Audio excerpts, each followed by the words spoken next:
All right, everyone. Today we're going to talk about what should a discovery meeting actually discover.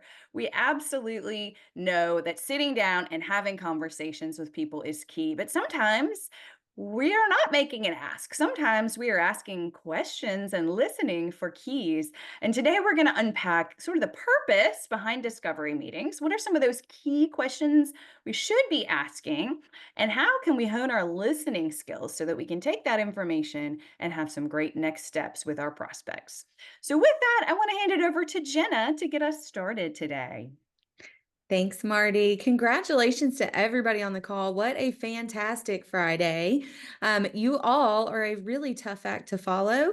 And obviously, you've been discovering great prospects and great partnerships. So, kudos all around. Huge list of client news today. Before we dive into the full presentation, I want to ask you in your organization and within your CRM or database, how do you define discovery visit? You can raise a hand or throw something in the chat.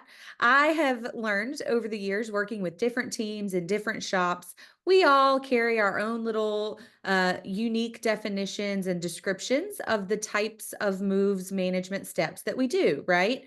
We have our own different rules internally, sometimes even like fundraiser to fundraiser on the same team. Do you all have a clear definition of what it means for your organization to do a discovery meeting? I'd love to see or hear from some of y'all. No worries, it's early. Drink some more coffee.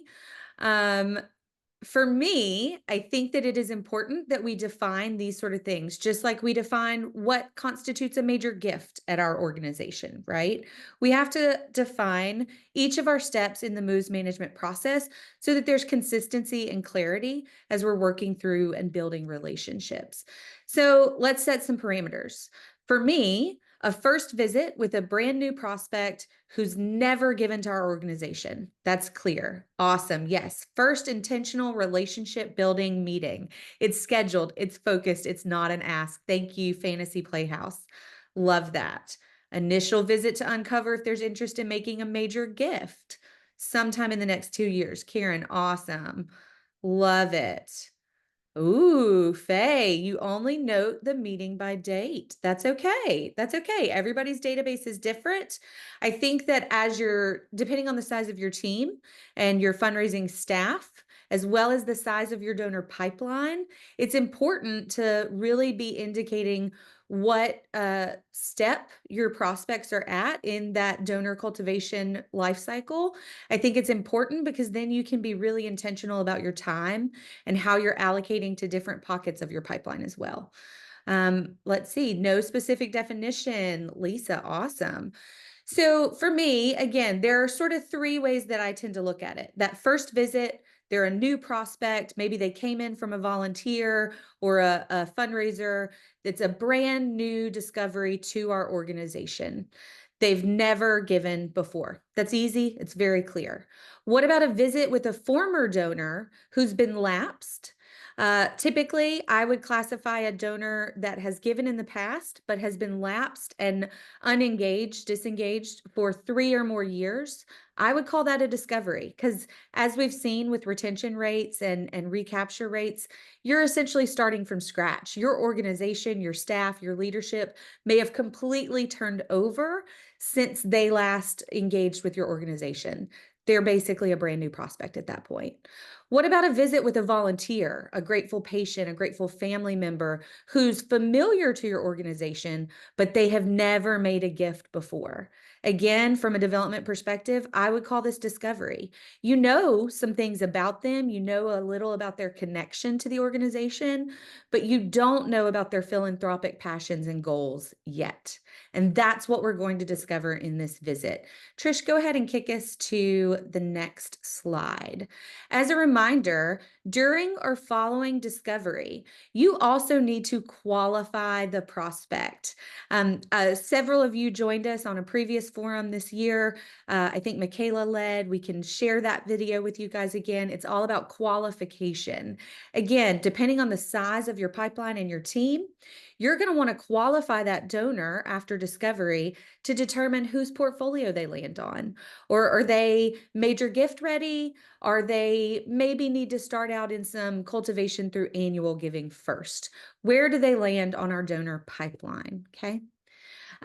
If you've ever been on a session or in an academy with me, you know that I have a huge, huge professional crush on Jim Langley. I'm a big follower of his. I do acknowledge that sometimes his perspectives are in an ideal setting, right? We can't all live quite the perfect bubble that he sets forward for us, but it's aspirational for me. When we think about setting a meeting with a prospective donor, when they agree to meet with you, it is a remarkably positive sign. It means that they are willing to consider supporting your organization, period, full stop. They are willing, they are interested in engagement. And we have to be transparent about what we're seeking to do with their engagement, right? We are all open about our titles. We all should be open about our objectives and goals for these meetings. Yes, we want to build rapport. Yes, we want to build a relationship, but we are working to build a relationship with the institutions and organizations we serve, right? You all know that on average, 80% of donors who make a first time gift, sorry, Trish, you can go on to the next slide, uh, do not make a second gift.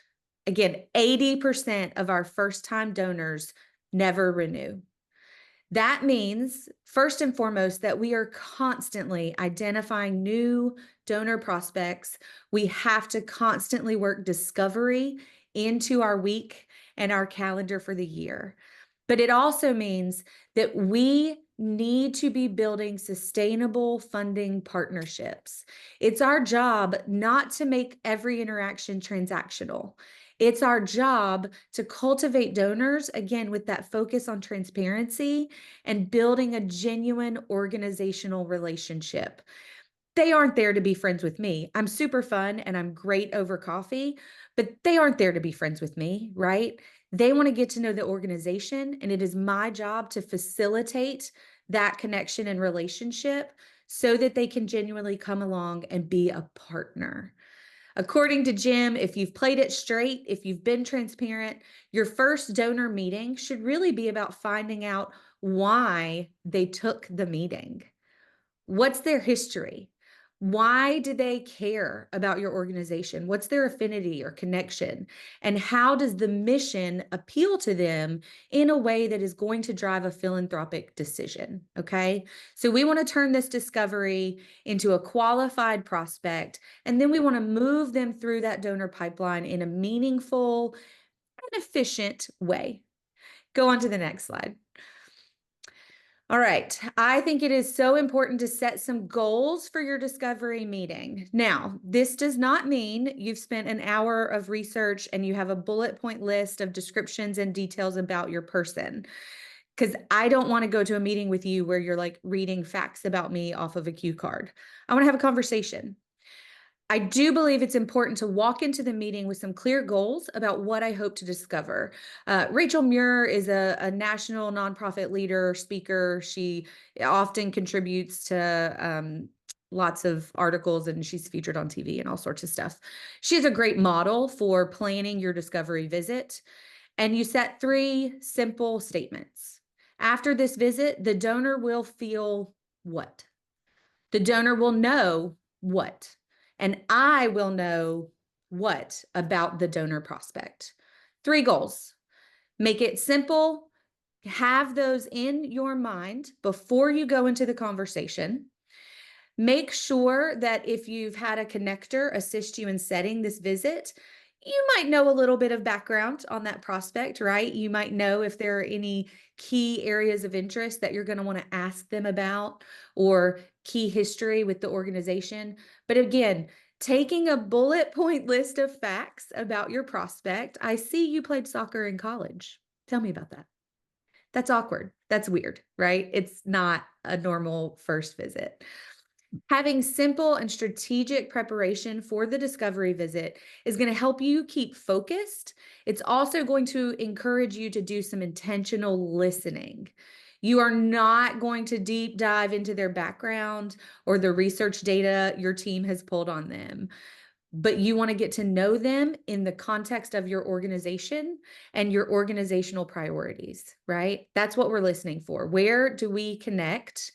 Them as the philanthropist and the donor prospect, and us as the organization seeking new partnerships. And on to the next slide, ma'am. So, how do we prepare for these visits? We need to establish ourselves as facilitators, right? We're there to facilitate their engagement, their partnership, and hopefully their funding of the organization. Again, please, please, please always lead with transparency.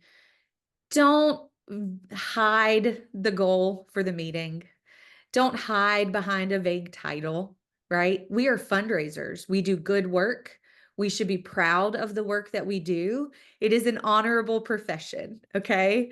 Put it out there, own it, and tell them that you hope to deepen their engagement with the organization and talk about possible opportunities where they can become more involved, right? You want to share updates with them about your current campaign and see if there's an area of interest for them. Be transparent so that you do not bait and switch.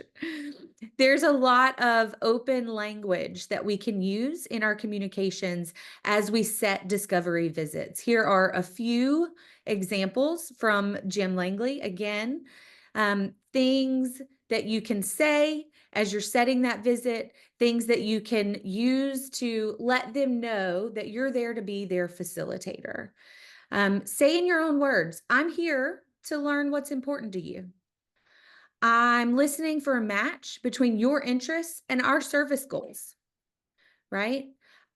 If we find an area of interest, I'd really like to follow up with some ideas, some suggestions about what a potential match could look like for you and our organization at this time. Be open, be transparent.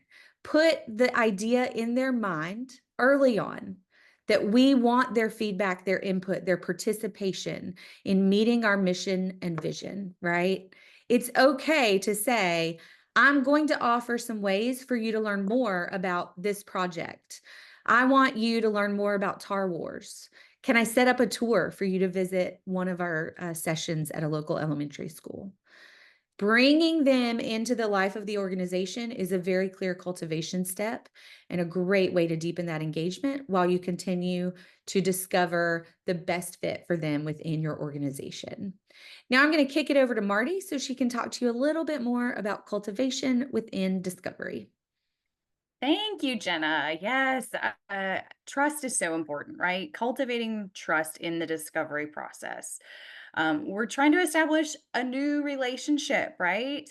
With a new donor. So we need to commit to some important things, right? Jenna already said previewing that purpose before each meeting and asking permission to take the next step, I think is so important. This is where that transparency comes in, right? If you have previewed the purpose, when you set the meeting, if you have said, hey, I would love to just learn more about you and your interests, share a little bit about what we're doing, and see if you might want to get involved in some way, you have clearly laid out an expectation, right? So previewing that purpose is so important so that they're not caught off guard. Um, be transparent if the donor proposes something you can't do or isn't strategic, right, for your organization. We're not going to take your money only to disappoint you. This is a hard one, y'all. When you are faced, especially with a major gift and a passionate prospect who has a vision and an idea that maybe kind of sort of you might be able to find a place for, right? It's so tempting to say, let's do it. I think that's going to do good. But if it does not match with your strategic purpose, your mission, your vision, your campaign, your project, whatever it is that you're setting out to achieve, it is only going to lead to disappointment. I've been a part of an organization that accepted $1 million gift for a program that didn't exist, but had a great idea, but it wasn't a part of the strategic vision and it did not go well. So do not try to put a square peg in a round hole, right? Be transparent, let them know that you want to help do something, but it doesn't really align, and keep searching for that best alignment. If it doesn't exist, you can't be batting 100 every single time, right? Sometimes there's another organization that might be a better fit. Of course, you want to continue the discovery and try to find that alignment, but that might take longer than you initially thought. So don't do something that is not in alignment with your goals. You will regret it. Committing to, if you lose interest, let me know why and what we can learn from it. I think this is a really great one, right? It is, there's nothing more unsettling than being like, they just aren't interested. I don't know why. Don't try and guess. Ask them, right? What's going on? What can I do? Or maybe you're missing some more information that they need. Maybe you're not asking the right questions. But anytime you're sort of putting yourself in that place of like, how can I better do this and learn and grow, and being vulnerable and transparent, that builds trust, y'all, right? Like it shows that you really do truly care, because hopefully you really do truly care, right? So being authentic like that, I just think is so important. If you're enthusiastic and enjoying the process, I will ask your permission to present a funding proposal, right? When you're getting to that point and you're like, man, this is exciting. I feel like this is exciting. You have to, we talk a lot about in an ask, right?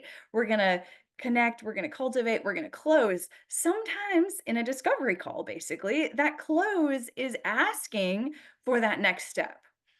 There's nothing worse than being like, "That was such a great meeting. They were enthusiastic and we just left and we didn't even ask for anything." Like, you gotta ask for something, right? You've got to keep that process moving. So having the ability to say, I think we're onto something here. I think that we could have found a really great opportunity for us both.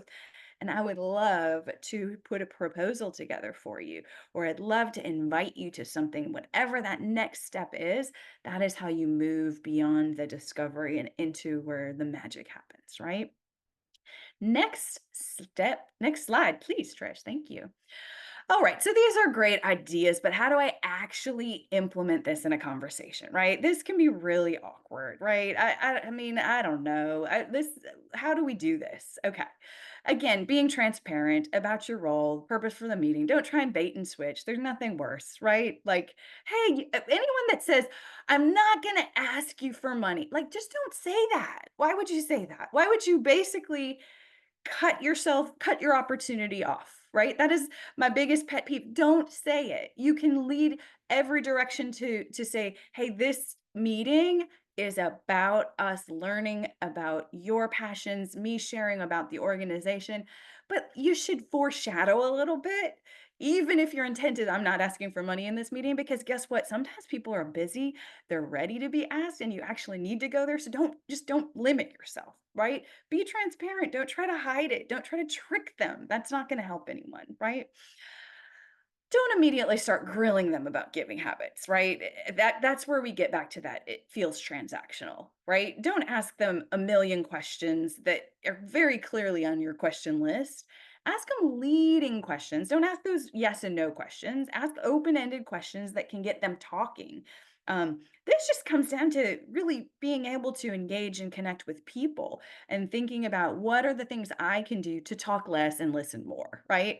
How can we make sure that they're talking 75% of the time and I am listening? Because if I said, I want to get to know you and your passions, and then I spend 75% of the meeting talking about our organization and all the good work that we're doing, I've missed the opportunity, right? I've actually not done what I said I was going to do.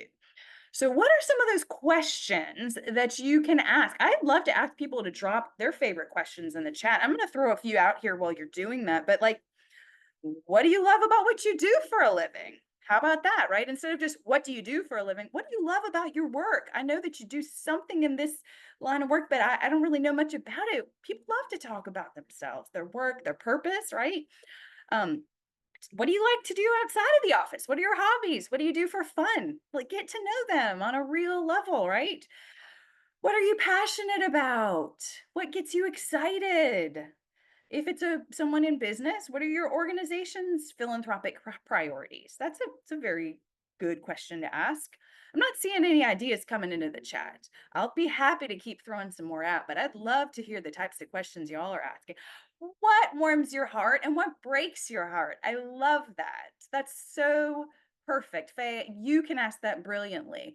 Everyone has their own way to say that, but that's the perfect question, right? Get their whole spectrum. What prior donation or gift has given you the greatest sense of fulfillment? And it just popped away. Or joy. Yes, fulfillment or joy. I love it. Like, I think joy is an important thing to tap into. That's an emotion that you say that word and people can be like, ooh, what sparks joy? I can tell you what sparks joy.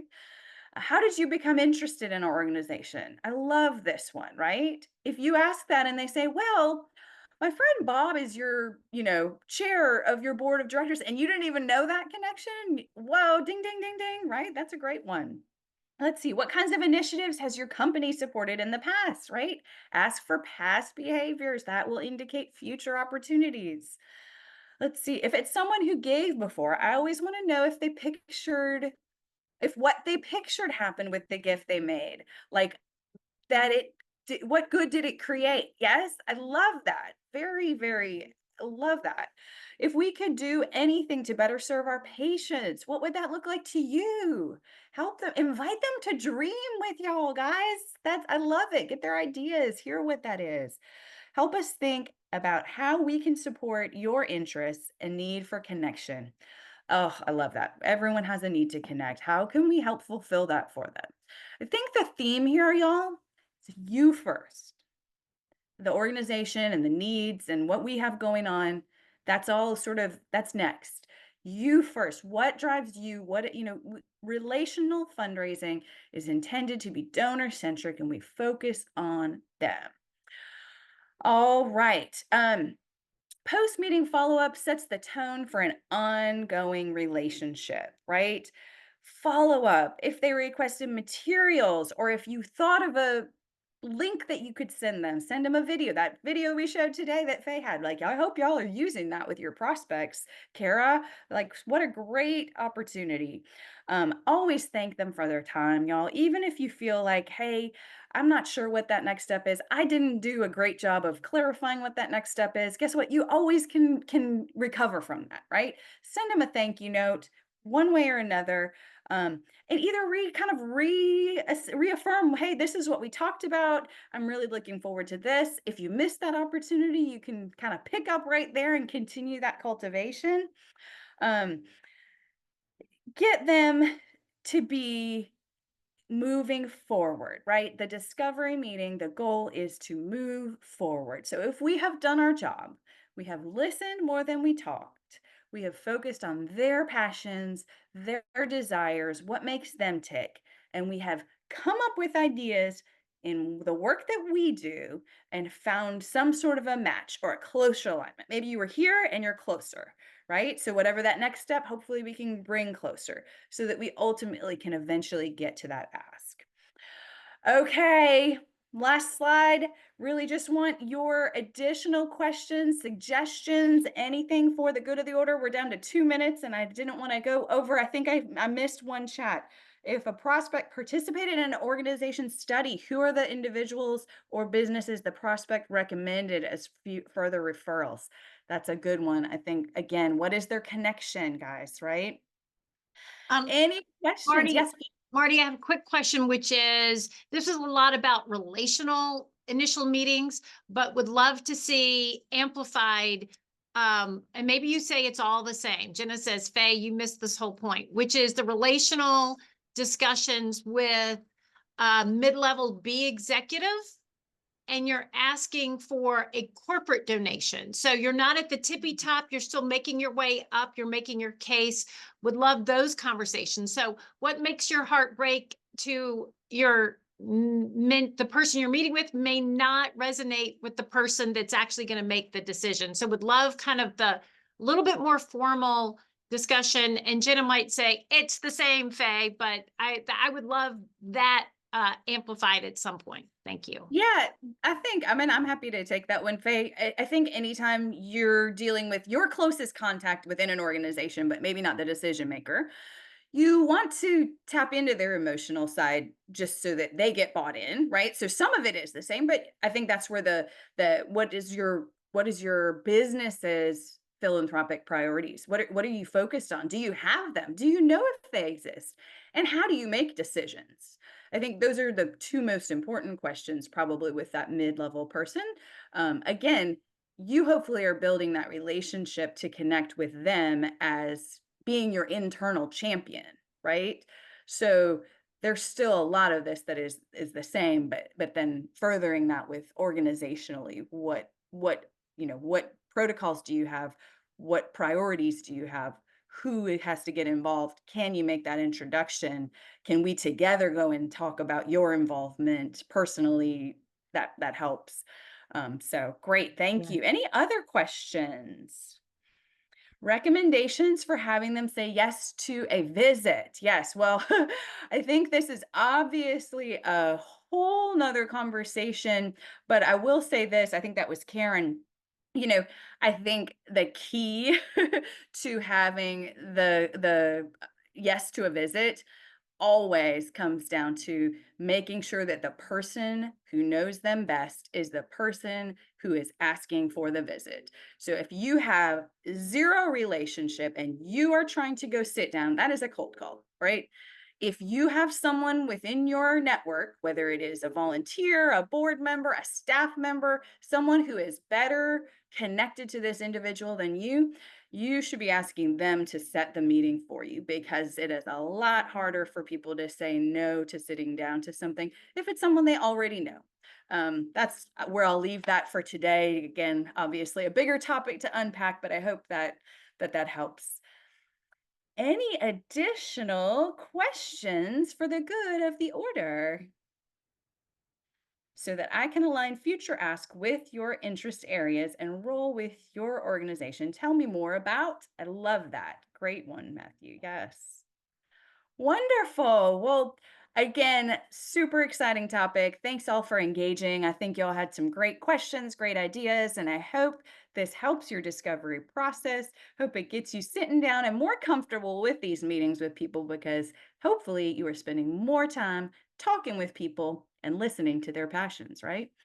If you are not already a client and want to have a conversation with us, we would love to have a conversation. Feel free to click on that QR code. The link is at the bottom of the screen, and